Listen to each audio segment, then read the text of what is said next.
Урматтуу мусулман бир туугандар, азыр ушул күндөрдө кээ бир адамдарды, элдерди ушул митингге, пикетке чакырышып, эл башчыларга каршы үгүттөп, мамлекетке каршы үгүттөп, ушундай чакырыктар менен жүрүшөт. Негизи мындай чакырыктар элди дүрбөлөңгө салган, мамлекеттин стабилдүүлүгүн ойлобогон жана ошондой эле мамлекеттин туруктуулугун ойлобогон, келечегин ойлобогон буга окшогон чакырыктардын баардыгы шариятка ачыктан ачык каршы келет. Аллах Таала Куранда айтат: "О иман келтиргендер, силер Аллах Таалага жана пайгамбарга жана өзүңөрдүн эл башчыларыңарга, өзүңөрдүн башчыларыңарга баш ийгиле, моюн суңгула" дейт. Бул эл башчыларга моюн сунуу жана ошондой эле мамлекетке баш ийүү, ага каршы чыкпоо, анын стабилдүүлүгүн сактоо, биримдүүлүгүнүн ынтымагын сактоо бул шариаттын милдеттеринен, ар бир мусулман үчүн милдет, важип болгон милдеттерден болуп эсептелинет. Ошондой эле пайгамбар саллаллаху алейхи вассалам хадисте айтат: "Мусулман адам үчүн өзүнүн башчысына моюн сунуп, өзүнүн башчысын угуп, ага моюн сунуп баш ийүүсү важип болуп эсептелинет" дейт. Жада калса өзүнө жакпаган иштерде да дейт. Өзүнө жаккан иштерде да, жакпаган иштерде дагы моюн сунуусу важип болот дейт. Демек ушул элди пикетке чакыруу, митингке чакыруу жана ошондой эле элди дүрбөлөңгө салуу бул биринчиден мамлекеттин туруктуулугун ойлобогондук жана стабилдүүлүктү ойлобогондук жана ошондой эле ачык айкын шариятка каршы иштерден болуп саналат.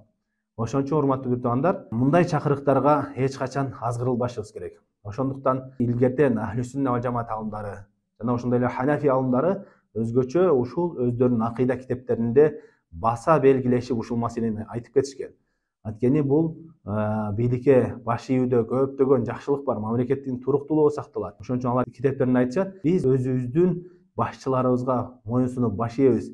Жада калса алар фасык болсо да, бузуку болсо да, залым болсо дагы аларга баш ийебиз" дейт. Демек мындай чакырыктардын баардыгы биринчиден шариятка каршы келет. Экинчиден мындай митингдердин бизге эч кандай пайдасы жок. Бул митингдер негизи мусулмандар өздөрүнүн укуктарын ушундай митинг, пикет жолу менен талап кылынбайт. Мусулмандар өздөрүнүн укуктарын Аллах Таалага тооба кылуу менен, Аллах Таалага кайтуу менен, Аллах Таалага жалбаруу менен ушундай жол менен талап кылынат. Антип эл башчыларга каршы мамлекеттин биримдүүлүгүнү бузуу менен, бөлүп жаруу менен эч качан укуктар талап кылынбайт. Жана бул митингдердин эч кандай пайдасы жок. Бул митингдер кайдагы бир батыштан келген жолдор болуп саналат.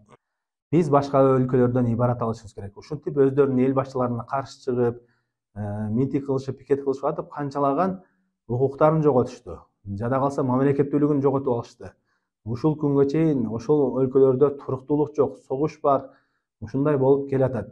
Бизде Аллага шүгүр азыркы күндө туруктуулук бар. Динибизди эркин кармайбыз, тынчпыз, бала чакабыз амандыкта, курсагыбыз ток. Бар жобуз Аллага шүгүр, тынчтык бар, амандык бар. Эгерде ушундай митинг, чакырык боло бере турган болсо, анда ушуга окшогон көптөгөн жакшылыктарыбызды жоготуп алуу коркунуч бар. Азыркы күндө Аллага шүгүр эл башчыларыбыз жакшы иштешип жатат, аракет кылышып жатышат. Биз ошолорго наоборот жардамчы болушубуз керек. Аларга иштерине ийгилик тилеп, Аллах Тааладан дуа кылышыбыз керек.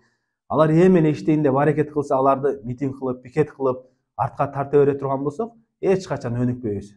Азыр бир эле мамлекет тополоң болуп, Алла өзү сактаган болсун андай нерселерден, революция ошол сыяктуу нерсе болуп кете турган болсо, өлкө канчалаган жылдар артка кетет, канчалаган жылдар. Азыркы күндө альхамдулилля жылыш болуп, канчалаган алдыга жылып келатканда, биз ошол эл башчыларыбызга тескерисинче жардамчы болушубуз керек.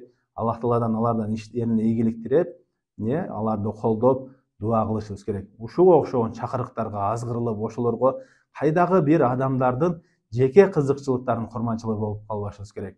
Аллах Таала баарыбызга ушул эл башчыларыбыздын иштерине ийгилик берген болсун. Жана ошондой эле бардык мусулмандарга, жалпы мусулмандарга ушул айтылган Куран, хадистерге амал кылууга ийгилик берген болсун. Саллаллаху алейхи ва саллям аля хайр халқи Мухаммад ва аля алейхи.